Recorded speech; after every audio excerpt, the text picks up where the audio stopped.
ఒక యుఎస్ ఎందుకు ఎందుకు డెవలప్ అయిందండి? వాళ్ళు very very highly scientific temper ఉంటుంది, హైలీ సెల్ఫిష్ ఉంటారు వాళ్ళు. అంటే అమెరికాకు ఏం కావాలో వాళ్ళు చూసుకుంటారు. మన దేశం గురించి ఆలోచించే వాళ్ళు ఎవరు సార్?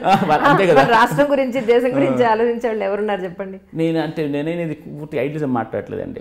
అంటే ఒక విద్య నుంచి అభివృద్ధి ఎట్లా జరుగుతుందో చెప్తాను. Correct correct. ఒక యూనివర్సిటీకి తర్వాత ఇండస్ట్రీ కనెక్షన్ లేకుండా ఎక్కడ డెవలప్ అవుతుందండి? మీరు యుఎస్ యూనివర్సిటీలో ఎట్లా ఉంటుంది? ఒక యూనివర్సిటీకి కొన్ని $1 బిలియన్ ఆఫ్ ఫండింగ్ ఉంటుంది. వాళ్ళు ఆవిష్కరణలు ఇస్తే అది ఇండస్ట్రీకి వస్తుంది. సో అది దీనికి బేసిస్ ఎక్కడ స్టార్ట్ అవుతుంది అనుకుంటారు?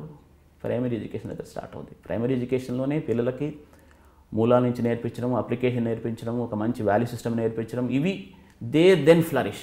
ఇప్పుడు చూడండి, ఇప్పటికి కూడా మనకు ఐఐటీలకు వెళ్ళిన పిల్లలు అక్కడ అందరూ చేయడానికి అందరూ లీడర్షిప్ పొజిషన్స్లో ఉండడానికి కారణం ఏంటి అంటే, మీరు చూసి ఉంటారు ఈ మధ్యన దాదాపు ఒక 10 మంది ఉన్నారు ఐఐటీ వాళ్ళు ఇప్పుడు సీఈఓలు.